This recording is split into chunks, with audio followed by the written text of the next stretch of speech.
not just in the U.S., but basically across almost the entire Western world, we're immersed in a greater depression. There's no economic growth of any kind. All we have are falsified statistics designed to pretend that these economies are growing. Because if you look closely at the numbers, there's no possible way that anybody who understands what the numbers mean can believe that these economies are actually growing. I mean, do you think we're in a recession? Depression. So you're going as far as a depression. And I mean, all you have to do is go to your local shopping mall.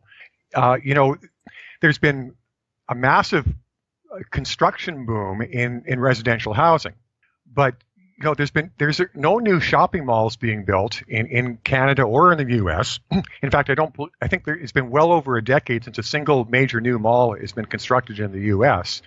So the question is, you've got all of these new houses being built, all of these new apartment buildings being built, and of course our population's growing. Well, where's the commercial space to support all of this residential development? It isn't there. And I mean, sure, the media will talk about, growing online sales, but if you look at the numbers there, once again, it doesn't add up, because even with all of the quote unquote massive growth in online sales over the past decade, online sales still account for less than a quarter of all retailing. And I mean, so this is still a small minority of the retail sector, and it doesn't explain, why supposedly growing economies don't require any more commercial shopping space. And it's very interesting when we're talking about retail and things like that. I saw on Yahoo News where they're saying the retail apocalypse has hit, and they're saying that starting in 2017, going the first half of 2017, there's about 3,500 stores that are going to be shutting down. And we know Sears, JCPenney, Payless is going to be closing down 1,000 stores. So we definitely see that things are deteriorating very, very quickly, because they're just talking about the first half of 2017 and having so many stores shut down, which means that there's going to be a lot of people unemployed, which means where do they find work? I mean, this whole thing seems to be like it's just completely breaking down very, very quickly now. Even though the stock market's going up, the real economy seems like it's breaking down and getting worse. Beg to differ somewhat when you characterize this as a rapid change, because of course, large numbers of retail businesses don't go bankrupt overnight. That is a long-term phenomenon. So, but of course, what the media wants to do is to portray things like these as quote unquote sudden events. So of course, when the crash of '08 hit, that was supposed to be a surprise and a shock and a sudden collapse. Well, of course, anybody who was paying attention, noted that the U.S. economy had clearly peaked at the end of 2006, was already starting to turn lower in 2007, and by 2008 it was already in complete free fall. But yet, according to the mainstream media, everything just basically fell apart in the fall of 2008. Well, it's total fiction. And the same with this narrative about the retail sector. There's no sudden apocalypse occurring. What we've seen is a steady grind lower for the better part of 15 years. And, all you have to do is look closely at each U.S. holiday shopping season. And, every year it's the same ridiculous charade. You get to Black Friday and you get all of this ludicrous propaganda from the mainstream media about, oh yeah, it's going to be a great year. Projections are for, plus X number of percent. And I mean, every year, by the time the dust settles, it's the same thing. Retailers are reporting terrible sales, blah, blah, blah. The only U.S. retailer that didn't have a disastrous shopping season this year was Walmart. Well, it doesn't mean the retail sector is strong. It means that the U.S. consumer can't afford to shop anywhere else. They have to go to the bottom of the barrel because that's the only place they can still afford to shop.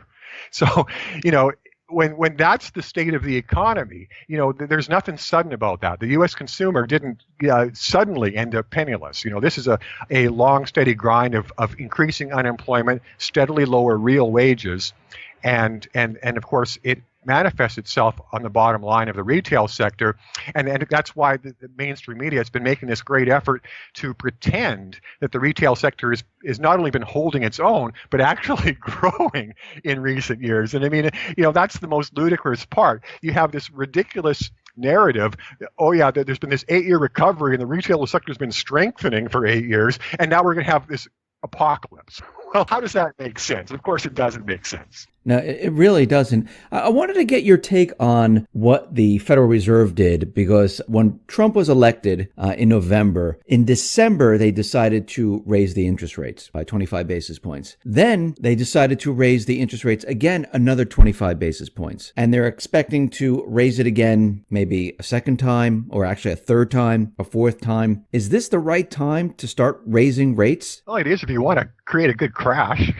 But I mean, of course, there's two ways to reply to a question like that. The first, the more longer term way of looking at this is that our interest rates have been recklessly low for way too long, lower than any other time in our history, and left there. And I mean, that is total insanity. If it could ever be a good idea to do that, we would have done it before. The fact that our economies have never, our governments have never engaged in interest rate policy this reckless is because, any other responsible government would have looked at what these central banks are proposing and said, you're insane. Because, of course, the first thing you get with ultra low interest rates are asset bubbles all over the place. So, and this is the other part of the phony narrative. The mainstream media trying to pretend that U.S. equity markets aren't in bubbles, trying to pretend that real estate markets aren't in bubbles. It's ludicrous. First of all, if you have interest rates this low for this long, you must end up with bubbles. And the only reason the bubbles haven't been much bigger and already exploded is because these economies are so sick and anemic that even with interest rates pressed down to the floor, they can't generate any more activity than they have. I mean, if this had been 20 years ago and they would have taken interest rates down to even 1%, they would have had to jack them up again a year later, because our economies would have overheated such a ridiculous degree that it would have been obvious to everybody in the world that interest rates had to go higher and go higher rapidly. So what have we seen instead? 8 years of 0% interest rates, and then rates now creeping up higher at the slowest rate in history. It's so we need to have higher interest rates, because having interest rates this low is incredibly damaging. It destroys the savings of everyone with any savings. It kills people on fixed incomes, because of course they're not getting any interest on their savings, and of course people that are supposedly having cost of living adjustments in their fixed payments are getting no adjustments because these lying governments pretend there's no inflation. So, anybody and everybody on fixed incomes is getting totally annihilated economically by what's been taking place over the past 8 years. So for those people alone, interest rates need to go higher. But for the economy as a whole, obviously, you don't wait until asset bubbles have spiraled to reckless levels and then say, okay, well, now is a good time to start raising interest rates. Well, no, the good time to start raising interest rates was 5 years ago. So, that's of course the crux of the matter here, is they're starting to raise them much too late. And what happens when you start to raise interest rates much too late? Well, just look to what happened in 2008. Of course, the Federal Reserve started raising rates too late at the end of that cycle, and it ended up precipitating a horrendous crash. And now, of course, we've had rates frozen at much lower levels for much longer. The central banks are much later in beginning to raise the yield curve up, so they're going to create a much worse crash. It's just ABC. How many interest rate increases do you think we're going to get before things start to really wrap? I mean, you're saying we're in a depression already. I mean, I say we're in a recession. You're saying we're in a depression. Are they going to be able to get to the next one or the one after that? Well, I mean, there's different ways of approaching this. I'm pretty sure that we've discussed in some of my previous appearances the insanity and fraud in our monetary system, and specifically when a 0% interest rate is by definition, it's fraud. There's no such thing as a 0% interest rate. By definition, an interest rate is a positive number. It's the price you pay for the use of capital. The use of capital is a valuable thing. You can never have free capital. That's inherent fraud. If you were to try to do in your own personal financial affairs, to do some 0% interest loans, and then you reported those transactions to the IRS would say to you, no, Dave, what you're calling a 0% interest loan is a sham transaction. We're going to call it what it really is. We're going to call it a gift, and we're going to tax you on that basis. So when the Federal Reserve claims to have been loaning trillions of dollars to Wall Street banks at 0% interest. That's not what happened at all. It gave trillions of dollars to the Wall Street banks. And so that leads us to the second part of the fraud, fractional reserve banking. So the current level of this fraud is that Western banks are allowed to lend out $35 for every dollar they actually receive. Well, when you receive dollars at 0%, you can lend them out at 0% and not lose anything. So these fraudulent central banks and fraudulent big banks, first of all, create the fraudulent money at the central bank level. Then they give the money to the big banks, and then the big banks can loan, quote unquote, that money back and forth between each other at 0%, except at 35-to-1 multiples. So if you take even a chain of 3 banks doing this, they can legally counterfeit $1 quadrillion. So if you consider the big bank crime syndicate sitting with literally infinite amounts of legally counterfeited money, if they choose to leak some of this into our economies, they can prop up these train wrecks, for almost as long as they want. I mean, you can extend insanity infinitely long if you have infinite amounts of funny money to play with. So, but I mean, then it just becomes a matter of when does the disconnect become so great between what's actually taking place in the economy and what our governments are reporting on their balance sheets that everybody says, well, there's something very fishy going on here. But absent the banking crime syndicate propping up our governments with their funny money, there's very little capacity to withstand interest rate increases in any of these economies. So we have interest rates moving up. We have the real economy, which is in a depression. And then we have the debt ceiling, which came up March 15th, but it looks like we did not hit the $20 trillion mark. Looks like Trump was able to cut some of the budget, and he was able to bring down the debt about $100 billion or so. So it looks like we're at 19.8 right now. Now, from what you're looking at, are they going to raise the debt ceiling once again and kick the can down the street and say, okay, we'll revisit this 8 months later? Well, of course, I hate to be doing this to you again, but there's 2 ways I can answer that question. So just to start with, what the U.S. calls its national debt is a totally fictitious number that has no resemblance at all to the real world. I'm sure you've heard many times in the past about how the U.S. has this absolute mountain of quote-unquote unfunded liabilities, and that people such as Lawrence Kotlikoff are estimating that those unfunded liabilities total approximately $200 trillion. So, talking about a debt approaching $20 trillion when you're acknowledging that there's $200 trillion in obligations that you're not putting on your balance sheet, makes the $20 trillion a totally fictitious number. And part of the reason it's fictitious is direct government fraud. And I don't know if your audience is familiar with this, but one of the devices the U.S. government has used to cook the books, and this goes all the way back to the Clinton years, is borrowing from itself. And of course, the fraud there is that the U.S. government has various quote-unquote trust funds. And I'm sure all of your listeners know what a trust fund is. That's a pile of money with very strong safeguards in place to make sure it can't be encroached upon for the wrong reasons. And so the U.S. government has all of these trust funds, Social Security, Medicare, blah, blah, blah. And of course, it means that that money is only for one purpose. The Social Security Trust Fund is to pay Social Security premiums. The Medicare Trust Fund is to, pay for Medicare, et cetera. Well, what the U.S. government has been doing is borrowing out of these trust funds. I don't know if any left in them. So of course, this is total fraud, because if it didn't borrow these dollars, it would have to report them as debt. But by borrowing from itself, it calls this borrowing a liability. So the U.S. government has fraudulently converted trillions of dollars in liabilities over the past 20 years into quote-unquote unfunded liabilities through this fraud of borrowing from itself. So, the U.S., even in the most narrow definition of national debt, the U.S. is way over 20 trillion already. It just has been engaging in such fraudulent bookkeeping that if a corporation ever tried to do it, people would be going to jail right, left, and center instantly.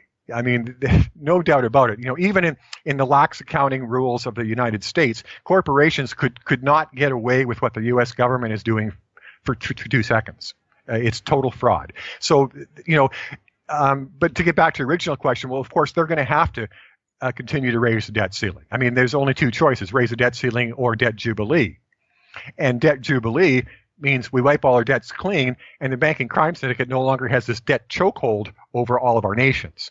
So, that's going to be the last thing that ever happens. So as long as these nations can pretend that they're not completely bankrupt, they're going to keep raising their debts and raising their debts. And look what happened with Greece. In the quote, Greek crisis from last year, Greece begged to be allowed to declare bankruptcy. And the ECB and the EU said, no, we're not going to allow you to declare bankruptcy. We're going to force you to borrow more money. So what could be more insane than that? What could be more insane than forcing a bankrupt entity to borrow more money? So, if that's what's happening with Greece, then, obviously, what's going to be happening with the rest of these nations is just continue to pump the levels of debt higher and higher and higher until, there's no capacity for the system to hold together any longer. And you see, and this is also a big part of the reason for fraudulently manipulating interest rates this low, is if interest rates were at any quasi-rational level, these deadbeat debtor nations would have already been driven into bankruptcy. When Greece declared bankruptcy for the first time in 2010, it happened after the banking crime syndicate drove its interest rates up to 30%. So, and I mean, it was ridiculously bankrupt. It defaulted in 75% of its debts in 2010, and 2 years later, it was already bankrupt again. So, with the U.S., I mean, if it was forced to pay a market rate of interest on these massive debts where there's no prospect of ever repaying them, the U.S. would be paying, 8, 10, 12% interest on its own debts, and it could handle that for about 6 months before the whole economy would blow up, at the most. And that's assuming that, of course, the banking crime syndicate doesn't, flood its funny money in there to prop it up. So this brings me to your articles that you wrote when the tidal wave hits, and you wrote a 3-part series, and you're saying that a disaster is coming. We're in a depression right now, but the main disaster, it's heading our way. Can you just break down, I'm not saying go through each one of your articles, but break down, summarize what you think is going to happen? Well, the first installment of the series was devoted to just pointing out how we have a number of massive economic problems that are all much worse than any other time in history, and simultaneously. So we've had, serious problems in the past, and we've had serious unemployment problems. We've had, debt and deficit woes at various times. We've had horrendous asset bubbles at various times, but we've never had all of these things all together and at the worst levels of history, and much worse than any other level of history. Like I was saying before, our governments aren't simply insolvent; they're bankrupt. If they were corporations, they would have already been forced to declare bankruptcy. So that's strike one against us. Strike two are these ridiculous asset bubbles, and of course we've dealt with that. Put interest rates at ridiculously low levels, you're going to create the biggest asset bubbles in history. They're here. And there's no, and of course, because these asset bubbles are derived from these recklessly low interest rates, there's absolutely no possible exit strategy. If these asset bubbles had somehow come into being with interest rates at 2 or 3%, well then, maybe there's some leeway of pricking the bubble without some catastrophic event. But when you have interest rates pressed down to the floor, and basically that means like the accelerator pressed down to the floor in our economies, and you leave the accelerator at the floor for 8 years, there's no easy exit from that. Imagine being behind the wheel of a car, just having your foot pressed to the floor for 8 years. Well, long before you get to 8 years, you're going to crash into something. There's no way you could ever drive full speed for 8 years. So I mean, that's strike two, is the asset bubbles. And then, the other side of things is we've got this horrendous combination of the worst structural employment in our history and the lowest wages for our workforce. The disconnect between rich and poor has never been this great. They talk about it being similar before the crash of 29, but it wasn't this bad. So, and of course, that's another cause for the crash of 29, the huge disconnect between rich and poor. 2,000 years ago, Greek philosopher Plutarch wrote that an imbalance between rich and poor is the oldest and most fatal ailment of all republics. So 2,000 years ago, it was already old news that the fastest way to destroy an economy was to let the rich people hog all the money. So, our ridiculously insane, extreme, ultra-extreme right-wing governments have been doing everything possible to funnel all of our economic wealth into the hands of the top 1% for the past 15 years. Well, where is that going to lead? Well, just ask Plutarch. He knew the answer to that 2,000 years ago. None of the clowns in the mainstream media know the answer to that today. When this tidal wave hits, when everything starts to really fall apart, are we looking at a similar situation that we had back in 2008 or maybe back in 1929? Or are we looking at something completely different? And if you can, if you have the answer to this, what is the everyday person? What are they going to experience? I mean, people have their pensions, people have their savings, people are working in their jobs, people go to the grocery store. People are living their everyday lives. How much of it is going to change? Ultimately, as I was saying before, we are going to be forced into a debt jubilee. The government debt levels, the corporate debt levels, the personal debt levels are way beyond the point of these debts ever possibly being retired and repaid. That can't happen. So when the debts spiral out of control, there's only one answer. And I mean, that's been the answer for more than 2,000 years. And, at one time, debt jubilee, in Christian, back in the ancient Christian times, debt jubilee was a phenomenon they had every 20 years or every 50 years. And it was scheduled because the idea was, well, that's how long it takes us to go insane and blow ourselves up with debt. So this is there's nothing controversial about saying we're heading to debt jubilee. It must happen, but before we get there, how bad can things get? So look at Greece.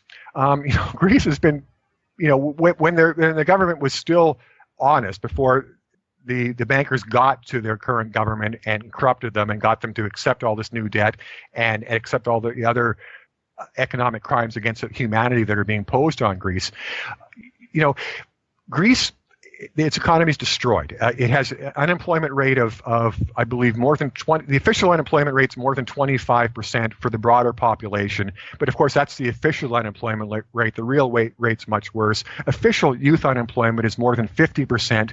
The real rate's much worse.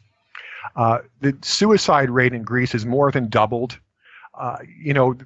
The economy is in complete ruins, and they're still not letting Greece, pull the plug.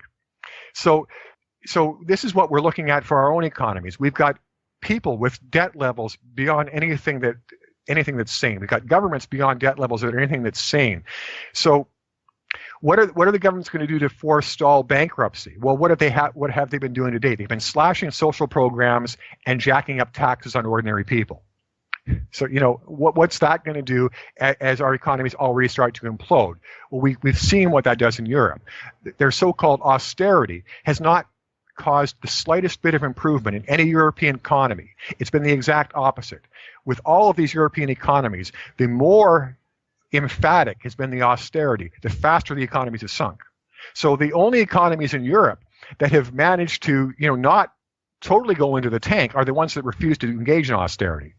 Like the UK pretended to engage in a couple years of austerity. But while it was doing that, I mean, it had its pedal to the metal in terms of its monetary policy. So, it's like driving a car with one foot pressed down to the floor on the gas pedal and the other foot pressed down on the floor on the brake simultaneously.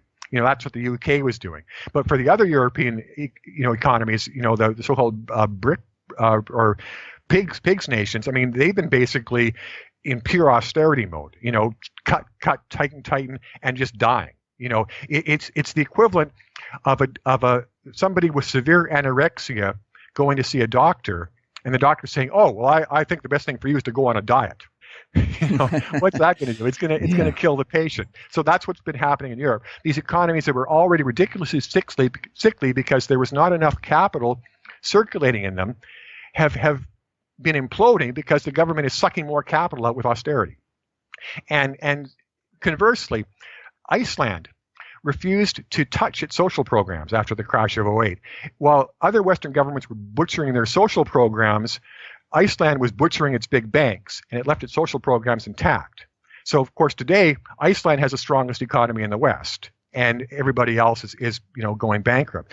But so to sort of backtrack to where you're going originally, so, what we're heading for is going to be so much worse than the crash of '29, because in 1929, people were still solvent at the household level. Our governments were completely solvent. Corporations were, with occasional exceptions, solvent. So there was a capacity to withstand a downturn, because when solvent entities, are faced with a contraction, they can cannibalize resources and savings. Well, there's nothing to cannibalize. Our governments have been doing all of their cannibalizing during the so-called good times. They've cannibalized everything they could, and that's so. That's why we've gone past the era of quote unquote bailouts, and we're now in the era of quote unquote bail-ins, because when the big banks come screening for their next handouts, i.e. their next round of blackmail, there's nothing at all that our governments can hand to them. They've got nothing left anywhere. So the only thing they can do to satisfy the appetite of these criminal big banks is start stealing out of private accounts of ordinary people. So that's what the bail-in's all about. There's nothing left for our governments to cannibalize, for anything, and certainly not for the crash in our economies that's coming.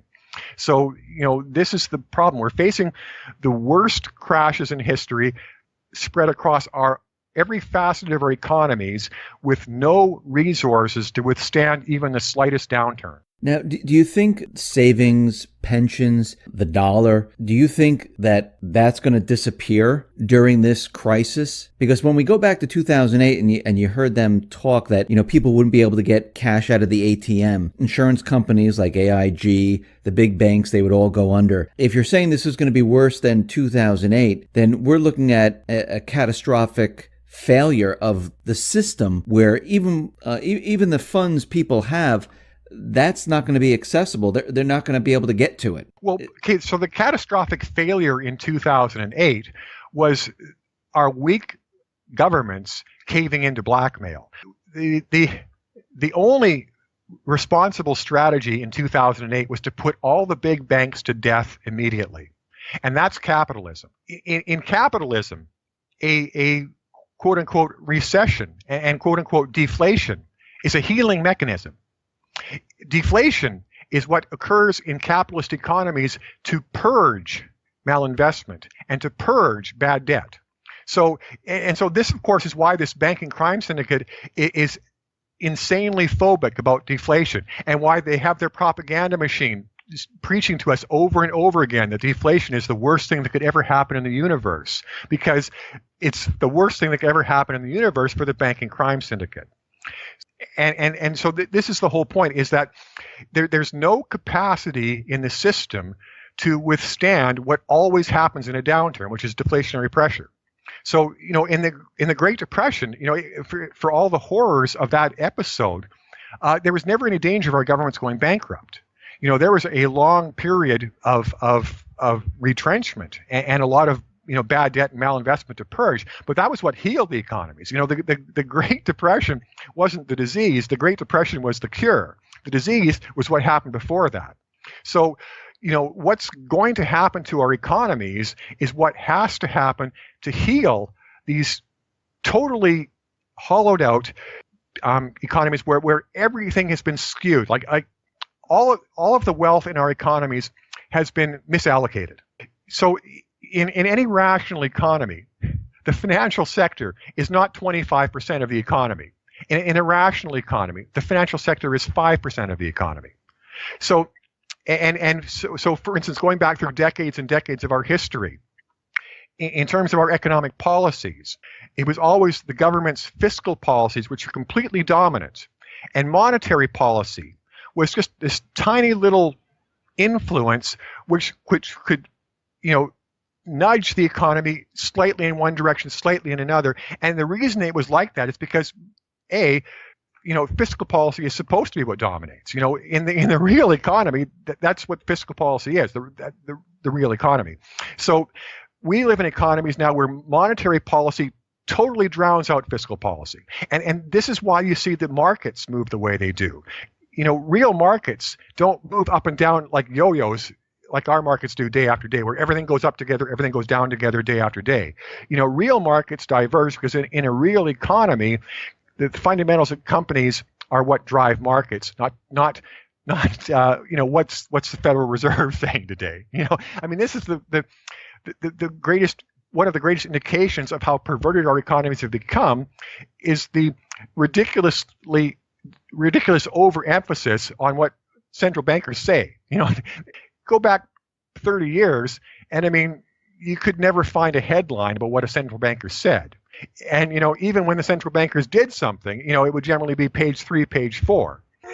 So you look at it today, Bernanke or Janet Yellen opens their mouth, and it's, a huge font headline on the page 1. It's insane. So this is the problem. The economies have been destroyed in every respect, and they're already completely destroyed. And now we're about to have the worst crash in history. So it's not like in the past where, what we would be looking at today would be the aftermath of some horrible event. We're being told that these are good times.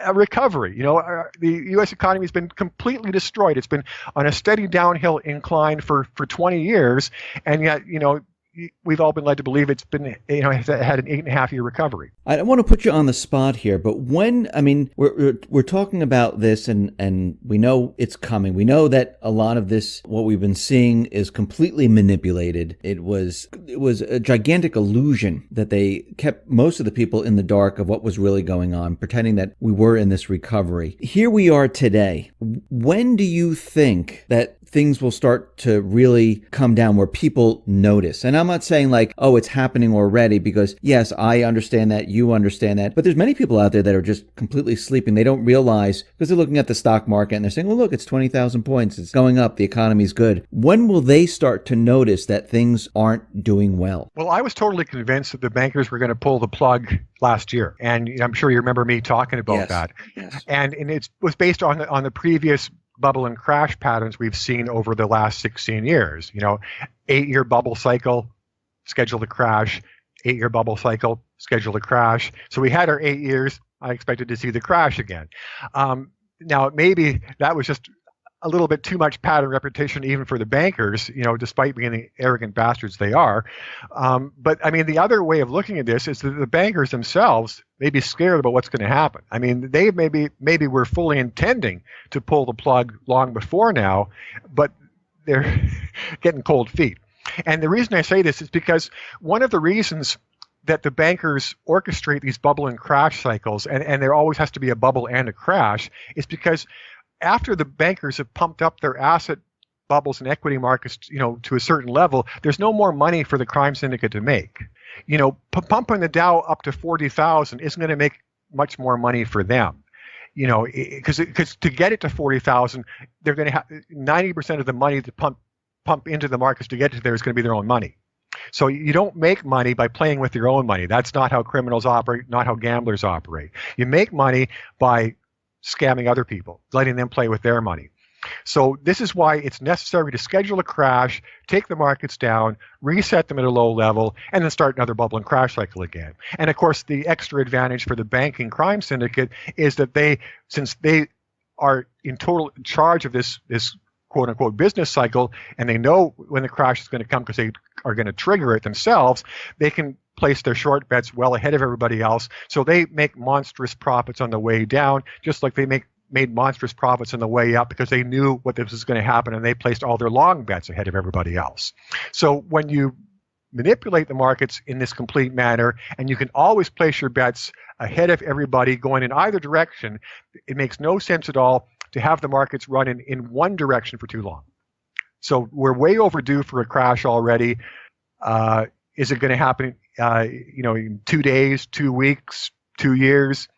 You would have to be a fly on the wall in one of the bankers' meetings to know that. Let me ask you this: how long do you think this period of time where we're in this, I guess we'll call it a Great Depression, a collapse scenario? How long do you think it will last? Maybe the better way of approaching that is rhetorically, and my question would be, what is ever going to lead these economies out of the crash that is coming? And I mean, because of course, this is going to start sounding insane to some of your listeners, but I mean, I've been contemplating scenarios that go literally to, a road warrior sort of level. Because I mean, this is the sort of level of destruction that we are seeing economically. If there was even a semblance of legitimacy in our governments, they would have pulled the plug on what's been going on several years ago. It's the fact that all of these governments are hopelessly corrupt and completely owned by the bankers that it's been allowed to go on this long. And once again, I'll refer back to Greece. Greece managed to actually get an honest government elected, stayed honest for several months, and Greece was begging to be allowed to declare bankruptcy. So, I mean, that's the real state of the world, is we're dealing with a lot of bankrupt governments. And, the plug should have been pulled long before now. And of course, as with any scenario, when you go into extremes, the more extreme that things get, the worse the consequences are. So, we're so much past where the plug should have been pulled. I mean, if we go back to when we supposedly emerged from the crash of '08, in my wildest dreams, I did not think we could get through 2010 before everything fell apart. But the old saying, in markets and even in economies is that trends always continue, much beyond when any sane person thinks they should come to an end. So, I mean, going back to my original question, I mean, do you think this is going to be like a 3-month, 6-month, 8-month time period before things start looking better? 5 years, 10 years, 20 years? Really? That long? So, and a good way of looking at this is the real estate markets. So, Western real estate markets are all in ridiculous bubbles. The U.S. market had a partial deflating of its bubble in the crash of 2008, but only a partial deflating. When U.S. house prices dropped on average by 30%, they needed to drop by 60% to take them back to rational levels. And we can illustrate this in simple arithmetic, because there's a very simple relationship when it comes to housing, and it's basically that housing prices and incomes must always be parallel over the long term. Well, if you look what's happened over the 20 years, housing prices have been on the steepest incline in the history of our societies, certainly in our lifetime. Wages have been flat. So, we've got this ridiculous disconnect that's way, way wider than any other time in the history of our economies. And we've got this disconnect during a time of massive unemployment and wage depression. So, it's not even like that, the worker's been holding his own over this 20 years. The average worker has been sinking. So it's not even like the housing is going up and the income curve is flat. It's housing is going up and the income curve is descending. So, imagine, that trend going on for 20 years and a disconnect. So, once again, U.S. house prices have been pumped up off of their lows. The U.S. housing market has to drop about 60% to get back to rational levels from where it is right now. But what they already discovered after the crash of '08 is they can't take the housing market all the way down to the bottom in one gulp. Even when they took the U.S. market down 30% after the crash, in the crash of '08, what they discovered was they were driving homeowners into foreclosure and bankruptcy so quickly that they couldn't even foreclose as fast as they needed to. So when the banking crime syndicate decides to trigger the big crash, they will have to take our real estate markets down in several stages. It probably is going to be like a 15% crash really fast, and then it'll supposedly level off so that they can process all the people that have been wiped out and steal their homes. And then there'll be another 15% crash and a supposed, leveling off, and then, steal all the homes from those people.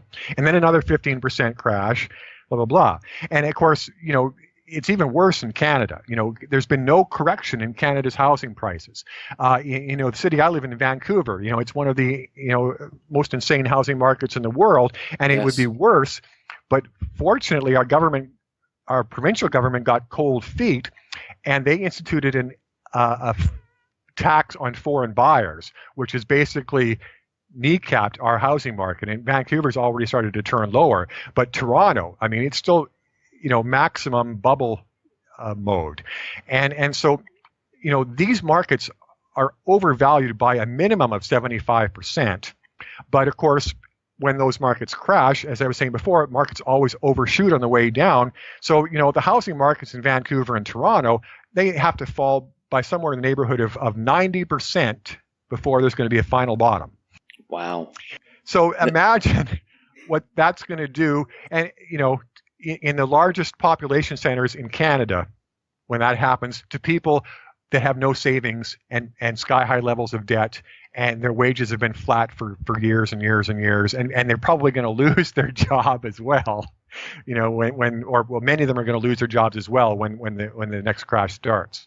So, and that's just, real estate. That's just one aspect of the collapse that's going to take many, many years just to unwind. So, we can't possibly bottom and go up again in 3 months, because we can't possibly reach the bottom in 3 months or even 3 years. We can't possibly get to the bottom in 3 years. Yeah, you actually match what Cliff High, I don't know if you know who Cliff High is, but he says this is going to take about 5 years or so. And you're saying, 5, 10, it's around that same time frame. And, this is just going to be just a horrific time coming up. It really is. Jeff, I really appreciate you being on the X22 Report Spotlight. Thank you very much. Once again, how can people see your writing and see your work? My own site is bullionbullscanada.com, and that's actually gone kind of dormant because I've been doing a new gig with a company called stockhouse.com, and I do a lot of market work for that company now, write-ups on companies.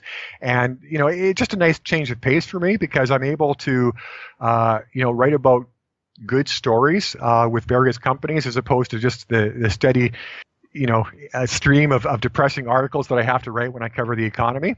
But that said, I'm also still writing for sprottmoney.com. And so I put out the same sort of pieces there. And as we mentioned, that's where my When the Tidal Wave Hits series is currently appearing. And so readers can still see the same sort of work they're used to seeing at that site there. Jeff, once again, thank you very much for being on the X22 Report Spotlight. I appreciate it. My pleasure, Dave, and I look forward to being back again.